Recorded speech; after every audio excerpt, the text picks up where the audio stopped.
ఆయన రాజకీయ పరంగా బలంగా స్థిరపడే అవకాశాన్ని అయితే మనం చేజెక్కించుకున్నాడు. అయితే ఈ నేపథ్యంలోనే ఇప్పుడు చూస్తే ఏపీ పంచాయతీరాజ్కు వరల్డ్ రికార్డ్ అట. ఇది పెద్ద ఎత్తున నిన్నటి నుంచి విపరీతంగా ట్రోల్ అవుతుంది. ఏపీలో నిర్వహించిన గ్రామ సభలో వరల్డ్ రికార్డ్ చేకూరింది.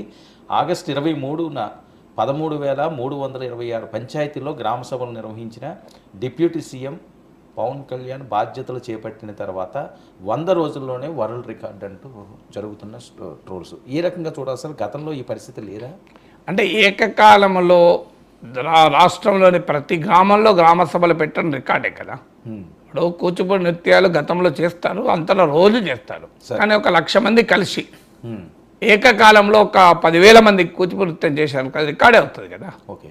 సో జనగణ జాతీయ గీతాన్ని రోజు మనం ఆలపిస్తాం, కానీ ఒక 10 లక్షల మంది కలిసి ఒక చోట చేరి జాతీయ గీతం ఆలపించారు అనుకోండి, అది వరల్డ్ రికార్డ్ అవుతుంది కదా సార్. ఏదైనా వరల్డ్ రికార్డ్ అంటే ఏంటి? ఎవరు గతంలో చేయని పని చేయడమే రికార్డు కదా. అందువల్ల తప్పనిసరిగా ఏకకాలంలో 13,000కు పైగా గ్రామాల్లో ఏకకాలంలో గ్రామ సభలు జరగడం ప్రపంచ రికార్డు, అనుమానమే లేదు. అందువల్ల ఆ రికార్డుని ఎలా కాదనగలం? సో పవన్ కళ్యాణ్ మీరు అన్నట్లు నేను డే 1 చెప్తున్నా, ఇవాళ కాదు గతంలో చెప్పాను, మీరు చూస్తుండే నేను చెప్పి నిజమైంది, ఇప్పుడు నిజమవుతుంది. ఏంటి నా నమ్మకం? నేను మొదట చెప్తున్నా, ఎన్నికల ఫలితాలు రాకముందు చెప్పాను, ఎవరు గెలుస్తారన్నది నాకు తెలియదు, కానీ మ్యాన్ ఆఫ్ ద మ్యాచ్ అయితే పవన్ కళ్యాణ్ అని. మ్యాన్ ఆఫ్ ద సిరీస్ ఎవరవుతారో నేను చెప్పలేను, కానీ మ్యాన్ ఆఫ్ ద మ్యాచ్ మాత్రం ఖచ్చితంగా పవన్ కళ్యాణ్ అని ఎన్నికలకు ముందు చెప్పాను. నేను టీవీలో ఫస్ట్ ఆ పదం వాడాను, తర్వాత అందరూ దాన్ని అందుకున్నారు, చాలామంది వాడుతున్నారు. ఎవరికి పేటెంట్ ఉండదు కదా ఈ పదం పైన, సో నాకేం పేటెంట్ అవసరం లేదు, చెప్తున్నాను ఎగ్జాంపుల్. మీరు కావాలంటే తీర్చునండి, మ్యాన్ ఆఫ్ ద మ్యాచ్ అని వాడాను. సో అందువల్ల Pavan Kalyan is the man of the match. మీరు ఎన్నికల తర్వాత కూడా పవన్ కళ్యాణ్ వ్యవహరిస్తున్న తీరు డెఫినెట్గా ఆయన పట్ల గతంలో చేసిన ప్రచారం భిన్నమైన ఆయన వ్యవహార సరళి, వ్యక్తిత్వ సరళి ప్రదర్శిస్తున్నాడు. అనవసరపు చిల్లర రాజకీయ వివాదాల్లోకి వెళ్ళడం లేదు. మీరు గమనించండి, రోజు వైసీపీ టీడీపీ నేతల మధ్య ఘర్షణ జరుగుతోంది. టీడీపీ వాళ్ళ మా పైన దాడులు చేశారు, రెడ్ బుక్ అమలైంది అని అంటున్నారు. పవన్ బుక్ అయితే అమలుగా అయిందని వారు అంటలేరు. మీరు ఎక్కడా వైసీపీ వారు ఇంతవరకు నాకు తెలిసినంత వరకు ఎక్కడ మా పైన జనసేన కార్యకర్తలు దాడులు చేస్తున్నారు, పవన్ కళ్యాణ్ దాడులను ప్రోత్సహిస్తున్నాడు అని అన్నారా? జగన్మోహన్ రెడ్డి కూడా అనలే. సో ఎక్కడ లేదది, మీకు అదొక ప్రత్యేకత. అందువల్ల ఈ రాజకీయ వివాదాల్లోకి, రాజకీయ ప్రతీకారాల్లోకి, రాజకీయ కక్ష రాజకీయాల్లోకి పవన్ కళ్యాణ్ ఆ జోలి కూడా వెళ్ళడం లేదు. ఇది పవన్ కళ్యాణ్ ముందు అన్నాడు కూడా, ఇక మా పని రాజకీయ కక్షలు కాదని. అఫ్కోర్స్ సందర్భం వచ్చినప్పుడు విమర్శలు చేయొచ్చు, చేయకుండా ఎట్లుంటారు రాజకీయ నాయకులు మళ్ళీ, లేకపోతే అది ఇంకో మీనింగ్ కూడా వస్తాయి కదా. ఎందుకంటే చంద్రబాబు నాయుడు అంతా పోరాడుతుంటే జగన్కు వ్యతిరేకంగా పవన్ కళ్యాణ్ ఏం మాట్లాడతలేని కూడా అంటారు. కానీ పొలిటికల్ కాంట్రవర్సీస్లోకి వెళ్ళడం లేదు. రెండవది, అనవసరపు హంగులు, హంగామాలు, తనకే అన్నీ తెలిసినట్లుగా ఒక సినిమాల్లో ఉండే వ్యక్తులకు ఎలా ఉంటుంది అంటే తిరుగు లేకుండా ఉంటుంది. ఇప్పుడు పవన్ కళ్యాణ్ సెట్ మీదకి వస్తే ప్రొడ్యూసర్ అయినా డైరెక్టర్ అయినా చేతులు కట్టుకోవాల్సిందే కదా. పవన్ కళ్యాణ్ ఇదే పవన్ కళ్యాణ్. అలాంటి సినిమా వాళ్ళకి ఆ రకమైన జీవితం ఉంటుంది కనుక వాళ్ళు సహజంగానే కాస్త వాళ్ళ ధోరణి డిఫరెంట్గా ఉండే అవకాశం ఉంటుంది. కానీ నీకెక్కడా పవన్ కళ్యాణ్ ఆ ధోరణి ప్రదర్శించడం లేదు. తాను ఇన్ స్టడీ, తాను ఇప్పుడు నేర్చుకుంటున్నాను, తాను ఒక బుద్ధిమంతుడైన విద్యార్థిలాగా వ్యవహరిస్తున్నాడు. అది చాలా మంచిది అది.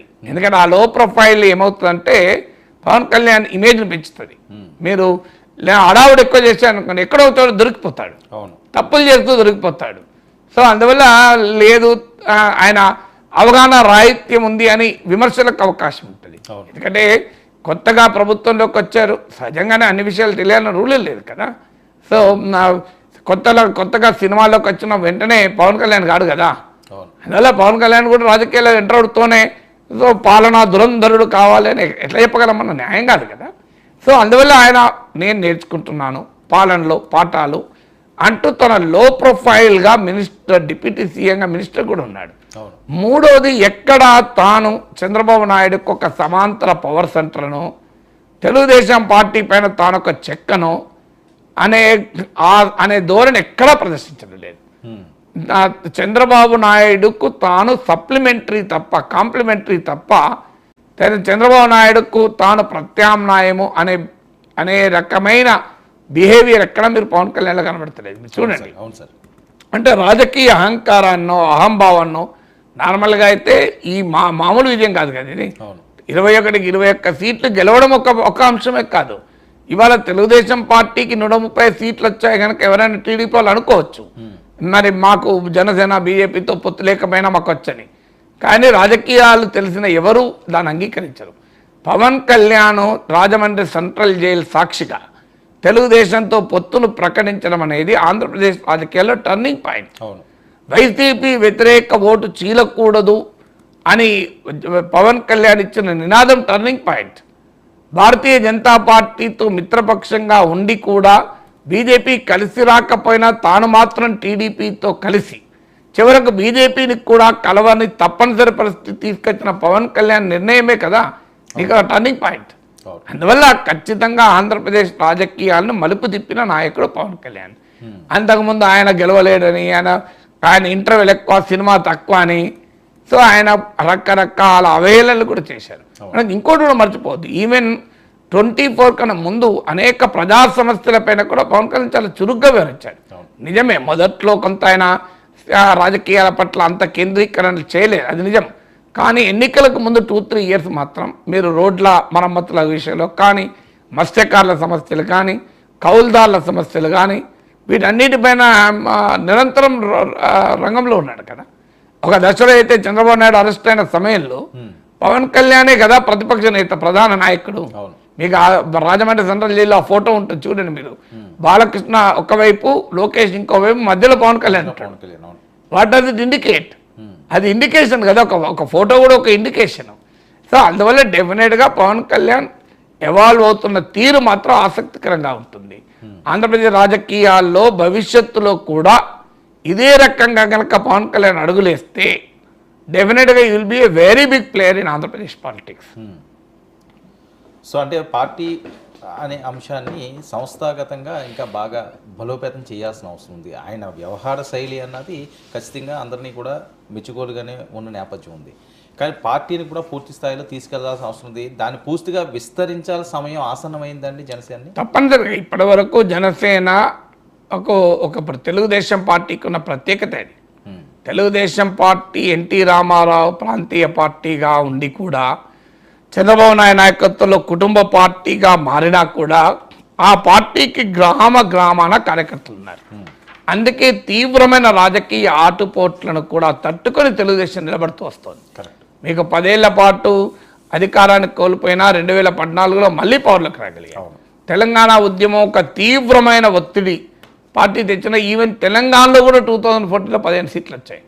అందువల్ల తెలుగుదేశం పార్టీకి ఉన్న బలమే పార్టీ యంత్రాంగం, సుశిక్షితులైన పార్టీ సైనికులు, పార్టీ కోసం నిలబడేటువంటి కార్యకర్తలు అడుగడుగున తెలుగుదేశం పార్టీకి ఉన్నారు.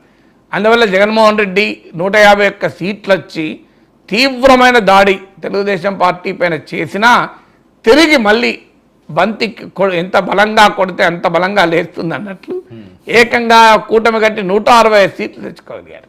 అందువల్ల తెలుగుదేశం పార్టీ ప్రస్థానంలో చంద్రబాబు నాయుడు వ్యూహాత్మక దక్షత, ఆయన కిల్లర్ ఇన్స్టింక్ట్ అంటారు, ఆయన పట్టుదల ఎంత ముఖ్యమో తెలుగుదేశం పార్టీకి ఉన్న శ్రేణులు అంతే ముఖ్యం. అందువల్ల తెలుగుదేశం పార్టీ అనుభవం అది.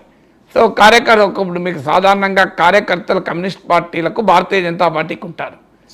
మిగతా పార్టీలకు ఆ కమిటెడ్ క్యాడర్ ఉండరు. అధికారం ఉన్నప్పుడు ఉంటారు, అధికారం లేనప్పుడు ఉండరు.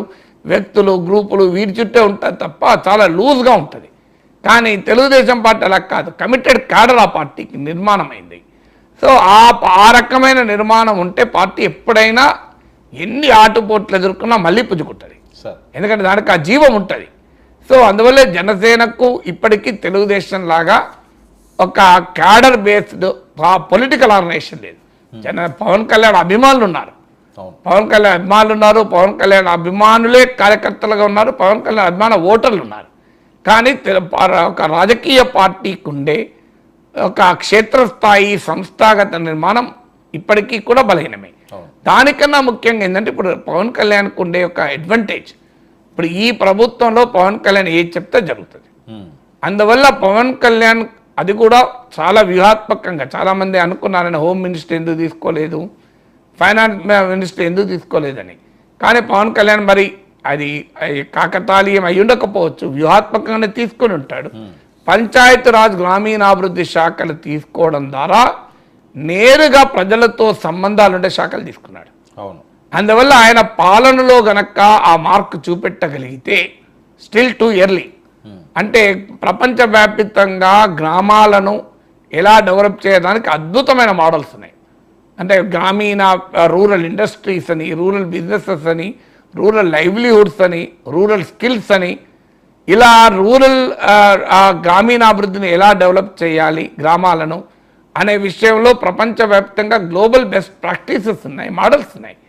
ఇప్పుడు అలా ఆంధ్రప్రదేశ్ గ్రామాలను గనక మార్చగలిగితే, ఒక బలమైనటువంటి ముద్ర వేయగలిగితే, పవన్ కళ్యాణ్ హయాంలో ప్రతి గ్రామంలో ఓ మంచి పాఠశాల, ఓ మంచి ఆసుపత్రి, ఒక పెద్ద గ్రామం అయితే 10 గ్రామాలు అయితే ఒక పశువుల ఆసుపత్రి, ఒక ప్రాథమిక ఆరోగ్య కేంద్రం, ఫంక్షనింగ్ హెల్త్ సెంటర్, ఒక మంచి చెరువు, ఒక ఎటు చూసినా పచ్చడి చెట్లు, ప్రతి గ్రామంలో ఒక శుద్ధి అయిన తాగునీరు, ప్రతి గ్రామంలో ప్రజలకు జీవనోపాధి, సమ్ లైవ్లీహుడ్, ప్రతి గ్రామంలో మినిమం రోడ్లు, ఇన్ఫ్రాస్ట్రక్చర్, ఇలా పెట్టుకొని ఒక 10 అంశాలు పెట్టుకొని గ్రామానికి కావాల్సిన ఈ 10 అంశాలు ఉంటాయి, ఎక్కడైనా ఉంటాయి, మీరు ఏ గ్రామంలోనే ఉంటాయి అని ఒక టార్గెట్ పెట్టుకొని కనుక చేయగలిగితే అద్భుతాలు జరుగుతాయి. అలాగే ఇవాళ గ్రామంలో ప్రజల ఆదాయం ఎంత, నెక్స్ట్ 5 ఇయర్స్లో ఆ గ్రామంలో ఉన్న ప్రజల ఆదాయాన్ని నేను రెట్టింపు చేస్తాను. ఆ రెట్టింపు చేస్తానికి మైక్రో టార్గెటింగ్. వడ్రంగి ఉన్నాడు, ఆ వడ్రంగి ఆదాయాన్ని రెట్టింపు చేయాలి. ఒక కమ్మరి ఉన్నాడు, కుమ్మరి ఉన్నాడు, ఆయన ఆదాయాన్ని ఎలా రెట్టింపు చేయాలి. ఓ రైతు ఉన్నాడు, ఆయన ఆదాయాన్ని ఎలా రెట్టింపు చేయాలి. ఇలా ప్రతి గ్రామంలో ఉండేటువంటి ప్రజల నైపుణ్యాన్ని, స్కిల్ సెన్సెస్ అని పవన్ కళ్యాణ్ ప్రతిపాదించారు, ఇప్పుడు జరుగుతున్నాయని కూడా అంటున్నారు. సో గ్రామీణుల ఆదాయాన్ని రెట్టింపు చేయడం, ఈ 2 పనులు చేశారనుకోండి పవన్ కళ్యాణ్, అద్భుతాలు అవుతాయి. మీరు గ్రామాలను బెస్ట్ గ్లోబల్ ప్రాక్టీస్ తీసుకొచ్చి బేసిక్ ఇన్ఫ్రాస్ట్రక్చరు, గ్రామీణ ఆదాయాన్ని రెట్టింపు చేయడం. నేను వాస్తవంగా ఈ సజెషన్ నేను హరిప్రసాద్ ఎమ్మెల్సీ ఫోన్ చేసి కూడా చెప్పాను, మీరు చెప్పండి పవన్ కళ్యాణ్ కంటే ఆయన అడిగాడు, సార్ మీరు ఏదైనా రిటర్న్గా నోట్ ఇవ్వండి అంటే, రిటర్న్గా నోట్ ఏంది, డీటెయిల్ నోట్ ఇస్తాను, ప్రొవైడెడ్ పవన్ కళ్యాణ్కి ఆసక్తి ఉంది అంటే ఇస్తాను నేను. లేకపోతే దానిపైన నేను 1 రోజులో 2 నెలల్లో కూర్చొని కష్టపడ్డ తర్వాత దాని ఎవరు పట్టించుకోకపోతే. సార్ కళ్యాణ్ గారు ఒకవేళ మిమ్మల్ని పిలిచి ఈ రకంగా మనం ముందుకు సాగుదామండి, గ్రామాలన్నింటినీ కూడా ఒక మంచి స్వరాజ్యాలుగా ముందుకు తీసుకువెళ్దామని చెప్తే మీరు తప్పనిసరిగా పవన్ కళ్యాణ్ నరేంద్ర మోడీ పిలిచి చెప్పి అడిగినా చేస్తాను. ఓకే. ఇప్పుడు ప్రజల అభివృద్ధి విషయంలో ఎవరితోనైనా పనిచేస్తాం కదా. నేను ఈ వాస్తవంగా ఈ సలహా సీతక్క కూడా ఇచ్చాను.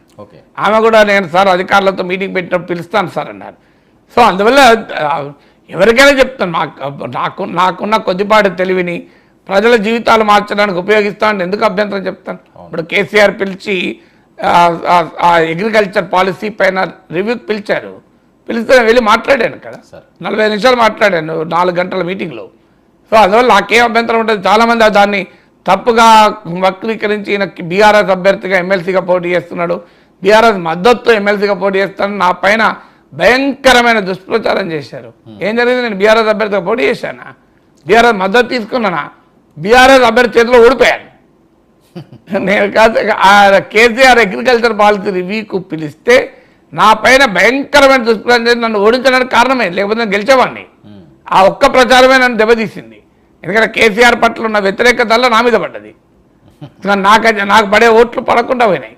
సో అందువల్ల అల్టిమేట్గా ఏమైంది, బీఆర్ఎస్ రంగంలో దిగింది, భారీగా ఖర్చు పెట్టింది, భారీగా సమస్త శక్తుల్ని ప్రయోగించింది, వాళ్ళే గెలిచారు. అందువల్ల ఎవరు ప్రభుత్వంలో ఉన్నా మనకు అర్థం కావాల్సింది Varma, government is for the people, party is for the ఆ మార్గత పార్టీలకైనా ఇస్తాను. చాలా మంది తెలియదు, నేను తెలుగుదేశం పార్టీ కార్యాలయంలో ఇప్పటికీ 4 సార్లు వెళ్ళి లెక్చర్స్ ఇచ్చాను. చంద్రబాబు నాయుడు ఆహ్వానిస్తే వాళ్ళ 70 మంది ఎమ్మెల్యేల క్లాసులు చెప్పాను. దానికి చంద్రబాబు నాయుడు గారు అధ్యక్షత వహించారు. అధ్యక్షత వహించి ఆయన నా లెక్చర్ 1 అవర్ విని దాన్ని నోట్స్ రాసుకొని తర్వాత సమ్మరైజ్ కూడా ఆయన చేశాడు. ఓకే. అలాగే కాంగ్రెస్ పార్టీ పిలిచినప్పుడు మీకు 73, 74 రాజ్యాంగ సవరణ పైన ఇలా అనేక అంశాలపైన మాట్లాడాను. నాకు అలానే ఈవెన్ ఆర్ఎస్ఎస్ పిలిచినా వెళ్ళి మాట్లాడతాను, బీజేపీ పిలిచినా మాట్లాడతాను. ప్రభుత్వాలు ఎవరు పిలిచినా నాకు తెలిసింది చెప్తాను. వేదిక ఏదైనా నాగేశ్వర్ చెప్పేది ఒకటే ఉంటుంది. వేదిక ఏదైనా వేదిక కోసం నాగేశ్వర్ అభిప్రాయాలు మార్చుకోడు. కానీ ఏ వేదికను నేను అంటరాని వేదికగా భావించాను, ఏ నాయకుడిని అంటరాని నాయకుడిగా భావించాను. అందుకంటే నాకు పవన్ కళ్యాణ్ ఏమున్నది, పవన్ కళ్యాణ్ నాకు వ్యక్తిగతంగా కూడా పరిచయం ఉంది, గౌరవం ఉంది. నేనంటే ఆయన గౌరవం అనే ఉంది. అలాంటప్పుడు ఆయన దగ్గరికి వెళ్ళడానికి అభ్యంతరం ఏమున్నది? అయినే కాదు, మీరు ఏ రేవంత్ రెడ్డి అయినా, చంద్రబాబు నాయుడు అయినా, నరేంద్ర మోడీ అయినా, ఎవరు ప్రభుత్వంలో ఉన్నా ప్రభుత్వం ప్రజలది, ప్రజలందరిది. ప్రభుత్వం అనే కాదు, రాజకీయ పార్టీ కూడా ప్రజలది. వాళ్ళ అభిప్రాయాలు ఏమైనా ఉన్నాయి, ఐడియాస్ ఏమైనా ఉన్నాయి. పొలిటికల్ పార్టీకి ఓనర్ ఎవరు? ప్రజలు. అందువల్ల ప్రజాస్వామ్యం పైన గౌరవించిన ఏ వ్యక్తి అయినా పొలిటికల్ పార్టీని కూడా గౌరవించాలి. ఇప్పుడు నన్ను భారతీయ జనతా పార్టీ కనుక పిలిచి మీరు లెక్చర్ ఇవ్వనండి, ఇవ్వనా? తప్పనిసరిగా పోయి ఇస్తా, అభ్యంతరం ఏమీ లేదు నాకు. ఎందుకు ఇవ్వను? ఖచ్చితంగా అది మంచిగా జరగాలి. మీ సూచనలు సలహాలు కూడా తీసుకోవాలి.